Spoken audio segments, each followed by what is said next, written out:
Good morning, y'all, and welcome to Hannibal, Missouri.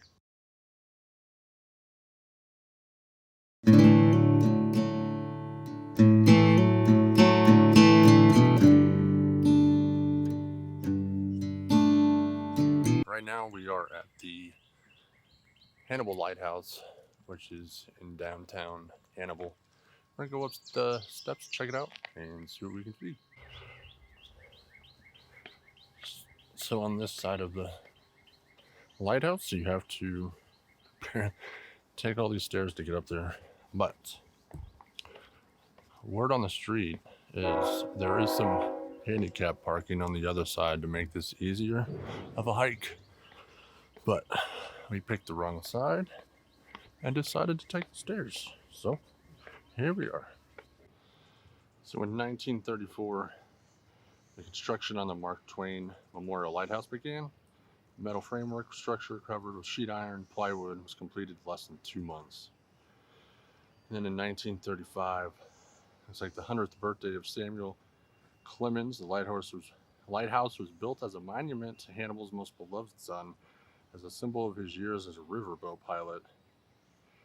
It's purely ornamental, nestled too far inland to be used for any river navigation. And then President Roosevelt lit the beacon from Washington, D.C. by pressing a gold key connected by telegraph lines. That's crazy. That's wild. To have him be able to press a gold key and light this beacon up from telegraph lines, that's wild. And then in 1947, stone steps with an iron railing were constructed from the bottom of the rock quarry below the lighthouse to the top of the hill. And that's what we walked up in on today, were those stairs that were built. And then in 1960, the lighthouse was leveled by a fierce windstorm. 63, the lighthouse got rebuilt, this time with wood and cedar shingles, and rededicated with President John F. Kennedy lighting the beacon. And then in 1994, a 2-year renovation revitalized the lighthouse and was dedicated with President Bill Clinton lighting the beacon. And then back in 2000, which is just 24 years ago, that's crazy to say, Mark Twain Memorial Bridge changed locations, making it possible to walk up the steps from the Tom and Huck statue to the lighthouse, which is, I'm sure, something we will run into as we go down this path here. So let's go see what else we can find. Like I said, we're in Hannibal, Missouri today. We're just going around doing touristy things, seeing what we can find, seeing what we can show you guys. Right now we're at the lighthouse like you've seen. Next is who knows what, but we're gonna go do some touristy stuff today here in Hannibal and see what we can find. I know there's a cave. I know there's some parks that you can go visit. We're gonna see what kind of food they have. Maybe there's some bakeries around here that we can try out. But until figure out where's next, we're gonna walk back from the lighthouse down those steps to the car and figure out where we're going next.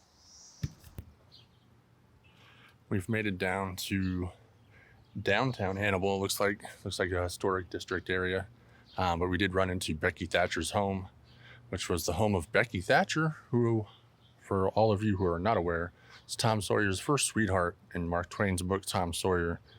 Tom thought Becky to be the essence of all that is charming in womanhood. That's pretty cool. But we are in downtown Hannibal, checking it out. I know one of the kids has to use the restroom, so that's what we're looking for next. But you can also come down here and purchase tour tickets for Mark Twain and his boyhood home and all of the museums, which the entrance is right there. But then if you just continue going straight here, Grant's drugstores down here as well, it looks like. And it looks like in 1846, Mark Twain's family fell on hard times, couldn't afford to live in their own home. So the Grants invited the entire Clemens family to live with them in rooms above their pharmacy. And cross the street and not get hit by a car. But if you continue going straight here, looks like towards the end of this road, there's a train tracks, and then it leads over to the river. So I think we're gonna go check that out while the kids try to find a restroom to use.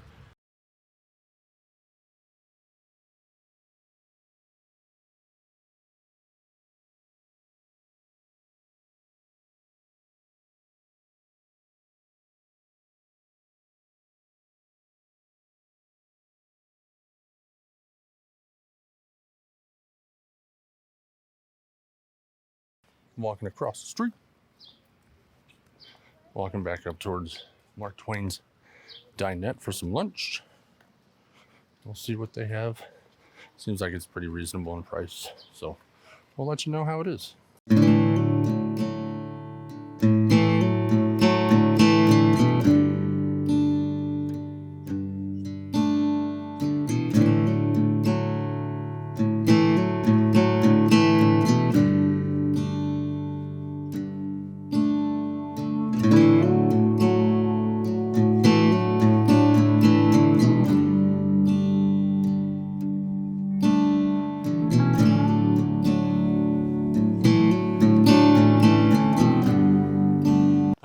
So, ended up having lunch at the Mark Twain Diner, which was a quick little sit-down restaurant to have some quick food. It's pretty delicious. Had a buffalo chicken sandwich with some fries. It was good. It got busy towards the end, but now that we've left there, we are currently at the Dallas Nature Preserve looking for some caves that house a third of the population of these bats that are key fact to be the reason this park is named the way it is. It's because of the bats. It's their names. Apparently there's a third of the population lives here, but right now currently trying to find them. Every time I feel like any of these parks that we come to has either hills or stairs or multiple routes of trails to guess which way to go, which we are hoping we have found the right way, but as of right now we have not found anything. We'll just keep on wandering. We are currently trying to catch up to the wife and kids. They have seemed to speed walk this trail while we have been left in the dust, but we're going to continue going down this trail. Hopefully we can find these caves, find the bats, and see what our end goal was, which was to see the caves and the bats. If not, there's always the Mark Twain cave, and we are thinking about going to visit, so we will probably go there next, depending on how the group votes. So I'm going to tell you guys what. There isn't a state park preserve that we haven't been to that does not have hills. We wouldn't be winning at life.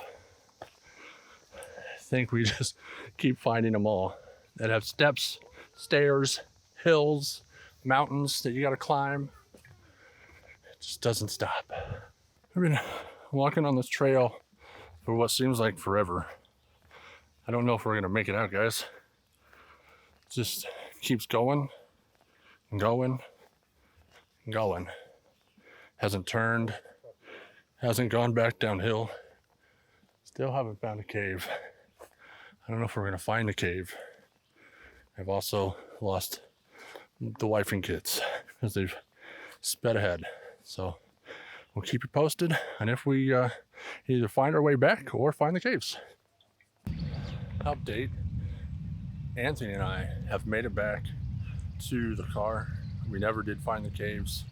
We got tired, and my wife texted me and asked me if what we want to do because the kids were complaining.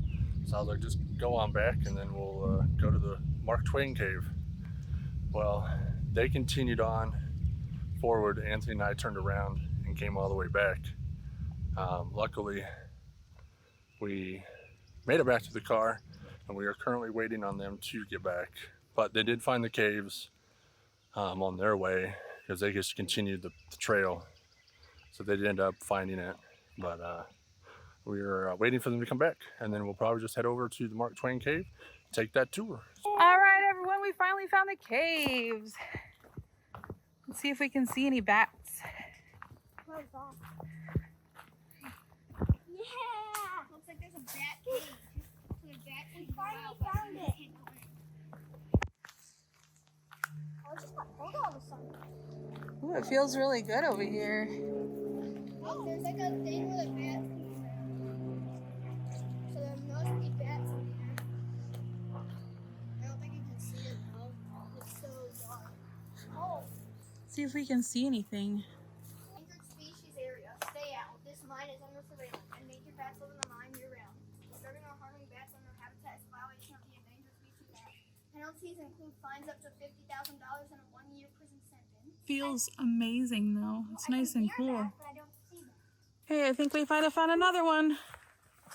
Why is there so many bat caves? Ooh, I don't know about getting back to this one. We'll see. Where's the exit? There's a lot of brush and weeds. We've already seen one snake so far, so.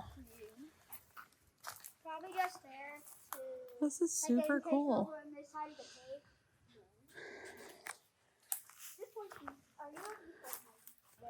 This is so cool. There's water and stuff on the rocks. I'm trying to find some bats. So we came down to downtown district of Hannibal, checking out the stores and the shops around. There's the river.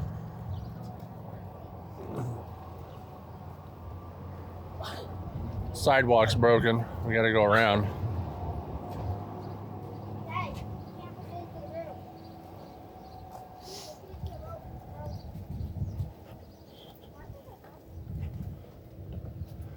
But we did take a tour of the Mark Twain cave.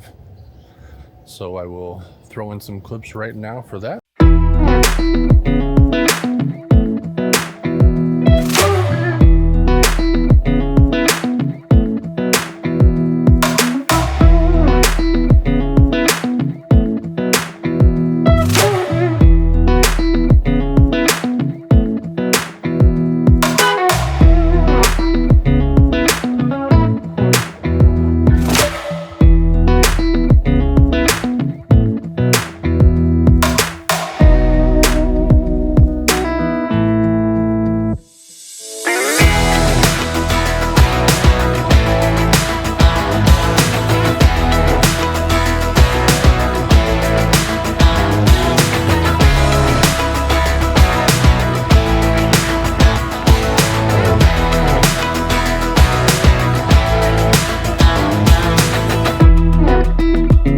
This one, Savannah's.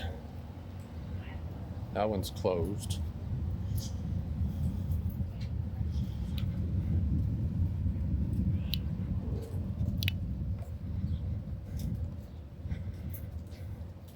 The Norman Rockwell up close, Mark. Oh, that's a museum she was talking about. You should go in. Nope. Oh, okay. Never mind, they're closed. You can't go in. Sorry about that. Maybe next time. Haunted Hannibal ghost tours. That's what we need to do. We need to take these ghost tours. That's what I was best commenting on. They depart nightly at 7 p.m. Are they free? No, probably not. Tickets available inside. It's nice wall art. Sign me up for the cemetery tour right now. So this is the Hannibal Tour Company where you can take cave tours. Apparently they'll take you over to the cave. This is where you also sign up for the ghost tours. We will keep you posted on the cost of that, as my wife is looking right now. But we're probably going to head back to the car shortly and then head back to St. Louis to grab some barbecue for dinner, as I just had that cheesecake and I'm a little stuffed right now to have barbecue. But we will reconnect once we get back to St. Louis and decide what we're gonna eat. But we do know it's barbecue, so we'll keep you posted. So we had stop one on our list of barbecue places the other night in St. Louis to try and see what we thought on it. Because we're looking for better barbecue spots to go try Ethel's the other night out in St. Charles. And let me tell you guys, it was phenomenal. We went on Saturday evening, probably about 7 o'clock at night. Parking lot looked pretty busy, but when we got in there, There was 5 of us, and we instantly got sat. There wasn't a wait, which is a plus. The service was fantastic.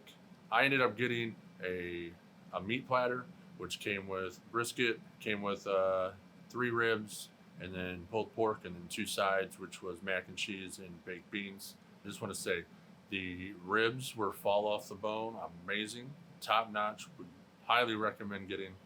The pulled pork was good too, and then the brisket was all right. A little fatty on the pieces that I got, but the meat itself was actually pretty tender, so I'll give them A+ for that. The mac and cheese was phenomenal. You can mix it with the pulled pork or the rib meat, and it made it even better. Throw a little barbecue sauce in there. Man, it was fantastic. Also, the baked beans were okay. They were mid. They weren't the best baked beans I've ever had. The atmosphere inside was great. It was busy, a little noisy, so I didn't really vlog in there just because you probably wouldn't be able to hear me with all the noise that was going on. But that was stop 1 in St. Louis. If you have never been to Ethel's, it's out in St. Charles, right off of I-70. I highly recommend you give it a try. And then we'll see where we go next. But also with the trip to Hannibal, it was a good time. We ended up coming back after the cave tour. We went down to the historic district and walked around for a minute just to check out the shops and stuff. But then we ended up driving back to St. Louis, got Ethel's, and then we called it a night after that. So, like I said, I'll throw in some clips of the food and the atmosphere of Ethel's, so you can see what you're looking at, see what you guys decide to go there. I definitely recommend it. And then until next time, we'll see you guys later. Peace.